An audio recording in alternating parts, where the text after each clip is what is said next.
I have also discovered that the Indian Space Agency released these Chandrayaan photos in January of this year, showing an alleged halo. Judging by the caption, not to mention the arrangement of these photos, it is clear they come from the same document by the Indian Space Research Organisation that we quoted from earlier. Let's see that quotation again. This change of reflectivity around the landing site is supposed to be caused by the exhaust plume of the lunar module engine, and apparently created a reflectance anomaly. The anomalous reflected region is approximately of the order of 150 meters in length, and all the three views, i.e. aft, nadir, and fore, confirm this size of the so-called halo around the Apollo 15 landing site. 150 meters you say? That's interesting, because as we learned earlier, 150 meters was how wide the Clementine splotch was. What are the odds? Now let's look at the photographs. Even though these images have a 5 meter per pixel resolution, as opposed to Selene's 10 meter per pixel resolution, these images are pretty poor quality. It's because they are shown as shrunken down pixelated images in the document. Unfortunately, I've been unable to find high resolution copies of the photographs, so we'll have to make do. Photo B is the clearest one showing the halo, so we'll use that. Here is the LRO and the Selene images lined up as we saw them before. Now watch as we switch through the photos from Chandrayaan-1.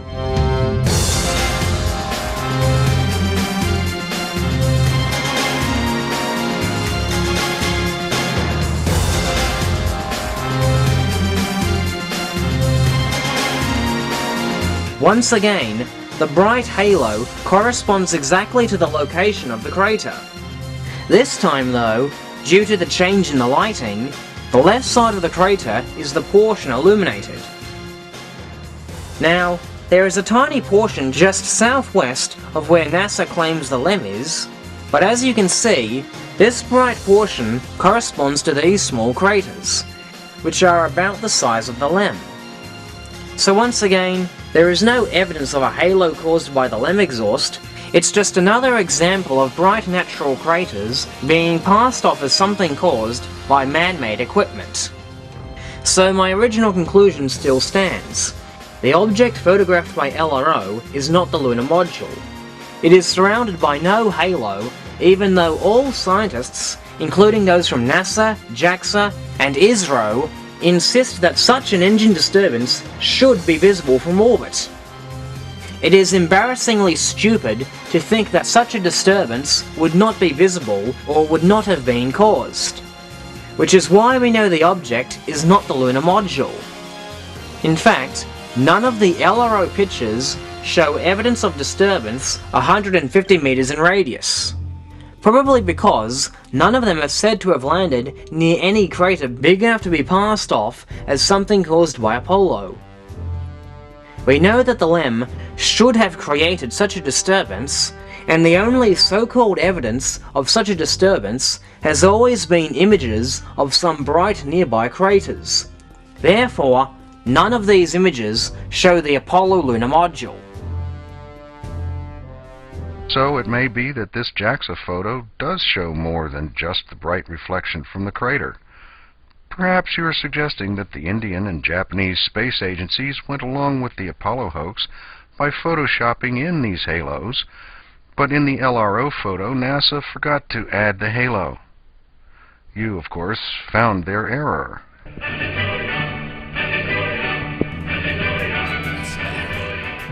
That is not my premise at all. My stance is that JAXA and the Indian space agencies and the Clementine spacecraft have taken pictures of a bunch of bright impact craters.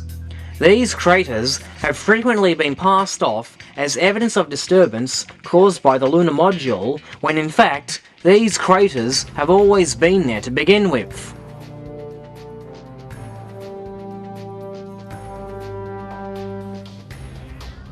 The LRO photos confirm that these halos were not caused by the lunar module's exhaust. The only thing that was photoshopped in was the LEM. Either that, or it's a boulder that NASA tried passing off as the LEM. And as far as the Japanese and Indian space agencies blowing the whistle on NASA goes, even if they suspected that NASA was faking anything, do you really think they would blow the whistle on NASA when they rely on NASA's heavy-lift vehicles to launch their various payloads into space? There's growing pressure to ground the shuttles early, but that would create another problem. Without them, there would be no way of delivering parts needed to build the International Space Station. The shuttle is the only spacecraft big enough to carry these parts scheduled for delivery over the next 4 years. Without them, the station would not fulfill its scientific promise, and NASA would not fulfill its promises to international partners. And that will permanently alienate their international partners on the space station, many of whom have made enormous investments in building components for the space station. It's called biting the hand that feeds you. Blowing the whistle on NASA means no more NASA. Which means no more shuttles. Which means no way to get the heaviest Japanese, Indian, Canadian, Brazilian and European payloads into space. As I said a long time ago, they have far too much to lose by exposing NASA.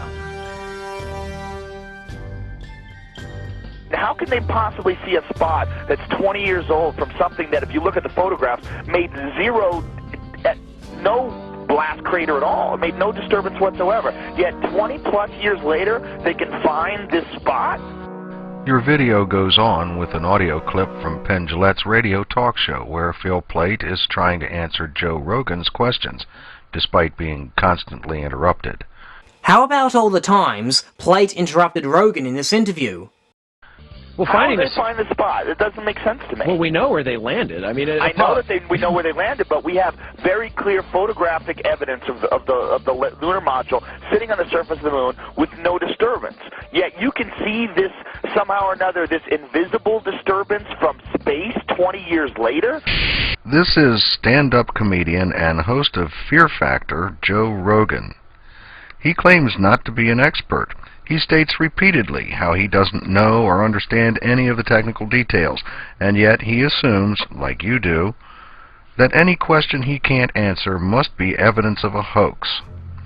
If I were you, I wouldn't be concerned about the questions Rogan can't answer, but more the questions that you and the scientific community can't answer. Your precious scientific community claimed there should be a bright disturbance caused by the lunar module.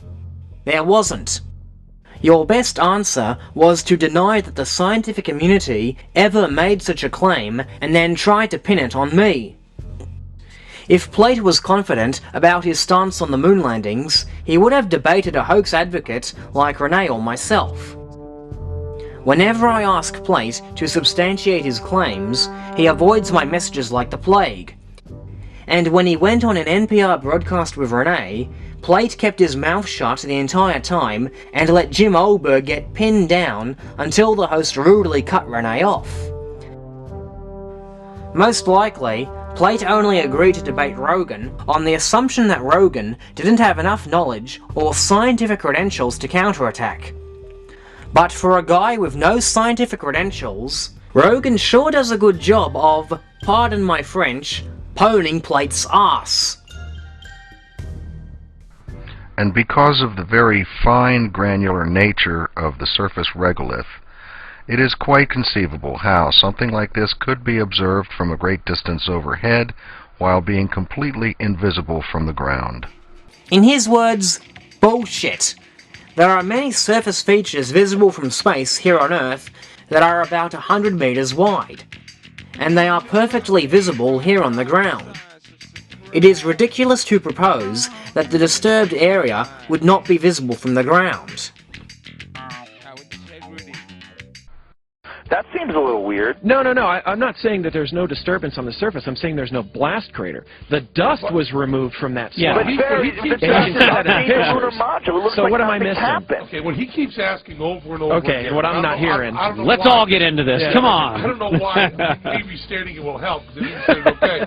He is saying that there is not a discernible blast crater. You've explained why there isn't. And then he's saying but then you turn around and say, on the Clementine images, we see a disturbance.